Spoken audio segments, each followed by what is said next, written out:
Welcome back to my YouTube channel. Make sure to like and subscribe to the channel for more interesting stories like these. Now, let's get into today's story video. In March, my wife cheated on me and it still hurts every day. We started having issues around the beginning of January. She felt she needed some space to find out who she was, so she relocated in February. She was dismissed from her job only a few days before she moved out, and I spent every spare moment from then until today doing all I could to put her at ease. A lot of our problems stem from thoughts she had in her own brain. She persuaded herself that I didn't help around the home and didn't pay expenses. I always divided the cost 50/50 or attempted to shoulder the most of the burden myself. Because she was the woman I wanted to spend the rest of my life with, I treated her as if she were the woman I wanted to spend the rest of my life with. I did all in my power to propel her ahead, to hoist her up, and to begin providing her with the life she desired. When she moved out, she started sending me contradictory signals. She wanted to work on things, but didn't always act like it. 2 days before the D-Day, she started talking about moving back in with him in a month or two. On D-Day, I was at work, having just finished my first task of the day.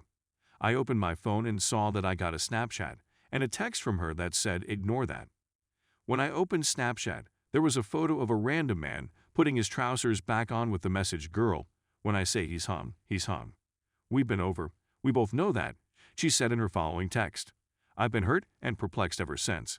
I'm coping with the process of moving on, but my heart hurts on a regular basis. I still want to be in love with her. I'm still interested in becoming her guy.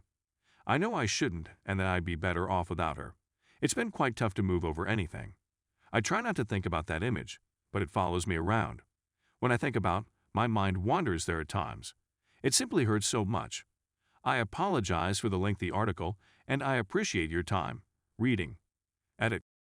Many thanks to everyone for their advice and assistance. It has truly helped me focus on the future and what I need to do to improve myself. I no longer provide financial assistance for her. I stopped when D-Day happened. I no longer communicate with her. I'm trying hard to improve myself and move on. Thank you all, and again, it means everything to me. Story 2. My wife and the coach. Please accept my apologies for the lengthy article. My wife and I are 33 years old and have been married for 11 years. We reside in what was once a rural location that is quickly becoming a suburb of a medium-sized metropolis. Our high school graduation class had a little more than 200 students, and we are currently nearing 500 graduates. I was raised on a farm. My mother just did not return home one day when I was 6 years old. So my father reared me. I assumed responsibility for the property. In other words, I put in a lot of effort. My father eventually stopped farming and leased his land to other farmers. He got a job at a manufacturing.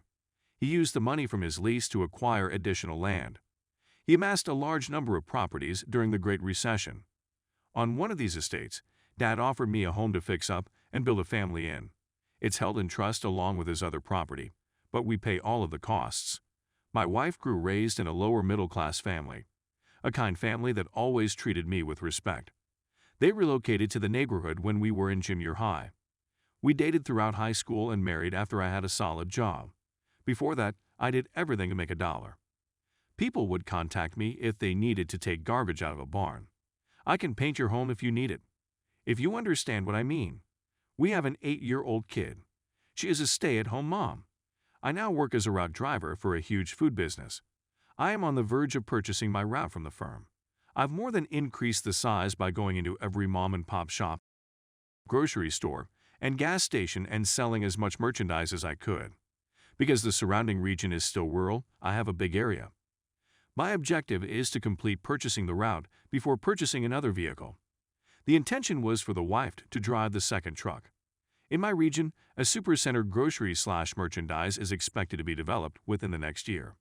It will be mine if I own the road. Otherwise, the corporation may divide my route. As a result, I must complete the route purchase. We've been married for a few years now after graduating from high school. Our marriage has occasional hard patches, which I believe is due to the long hours I work. I make an effort to attend, but alas, am unable to do so. We've had a lot of fun and adore our son with all of our hearts. He's your ordinary adolescent. He is now interested in sports. He played basketball in the winter, baseball in spring, and flag football this fall. So, in the spring, we reached a low point in our relationship. My wife and I spoke about it, and we both promised to do better in the future. From late April to mid-June, our life was off the charts. We couldn't get enough of one another. To be honest, I may have gotten too much since I was dog-weary, but I still ran my route. My kid was out on the field. I never missed a game, but I did make it to all of his sessions. In most kid sports, fathers play an active part in coaching or assisting. I just could not make that commitment. When assistance was required, my wife stepped forward. Ted, the baseball coach, is the ex-boyfriend of Mary, a high school buddy. She was the brightest student in the class. She went to college, which is where they met. They married and soon had a son, who was also 8 years old. Their marriage was on the rocks. Mary returned home 3 years ago to assist her parents in caring for the kid. Ted came here 2 years ago to be closer to their kid and, I believe, to reclaim Mary. We fell back into our rut around the middle to end of June. We chat again in July and agree to recommit. We're going on a vacation. The relationship is still rocky. When mid-August arrives, the bedroom begins to heat up once again. After a few weeks, it cools off. September arrives, and we find ourselves in a deserted bedroom. I ask my wife to speak out, but she insists that nothing is wrong. My kid has begun playing flag football. He loves it. They practice twice a week and play once a week on Saturday. When I arrive at a practice, I see my wife and Ted with a clipboard conducting exercises with the kids. A number more fathers are also pitching in. I had no clue she was assisting me, so I bring it up when we get home. My kid is overjoyed and exclaims, "She's not assisting, she's a coach." She seems to have offered to be an assistant coach when she signed up her kid. It's fantastic in my opinion. This appears to occupy a ton of time. When I'm there, the wife is always texting, sometimes calling, but mostly texting. Every day after school, they go to Ted's house, where he works his son and mine out. He is teaching them how to be better, and it shows since they are the team's two best players. So, when their first game arrives, I work in the morning and make it to the field in time. Ted and his wife are providing instructions side by side. Someone places a chair next to me. It's Mary calling. We are watching the game. She asks whether the wife and I are doing okay about halftime. Sure, I tell her. When I glance over at her, she's staring at me. So I inquire, what? She said that her kid returned home after spending time at Ted's. It had been pouring, so there had been no exercise. They squandered the day away playing electronic games.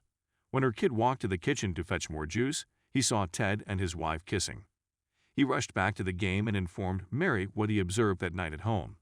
Every day, I wake up at 4 a.m.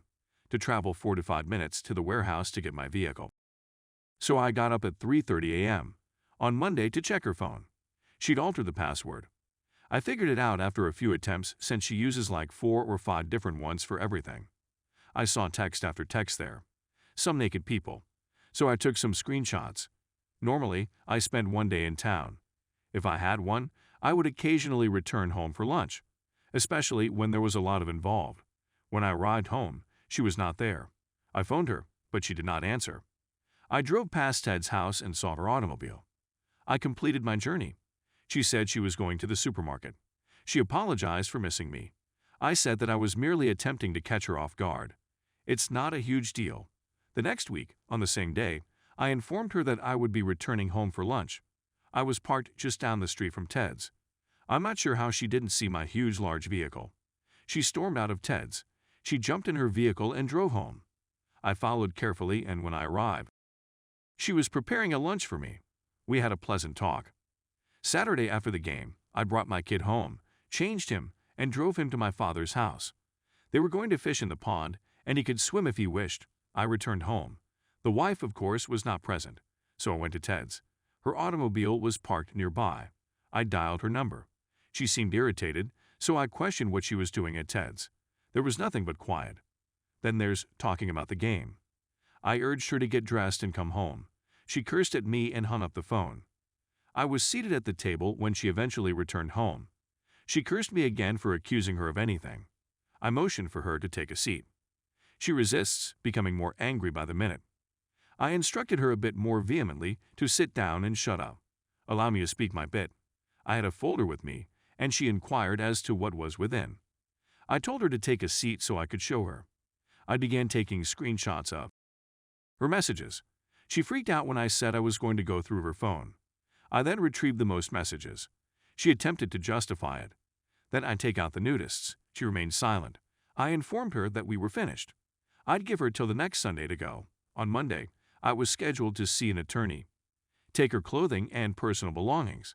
We'll sort it all out afterwards, she just sobbed. She expressed her regret. I recently posed a question I saw on a Reddit advice sub. What did you expect to happen when I found out? She didn't have a response. I've been staying at my father's house since the weekend. I returned my kid on Sunday so he could catch his school bus on Monday. I had explained to him that his mother and father would no longer be living together, but that he would continue to reside in his home. When I returned home tonight, all of her belongings were vanished. There was a message stating that she would pick up my kid after practice. We'd arranged that she'd pick him up after school. She could remain until I returned home, or I could drop him off at her parents' house.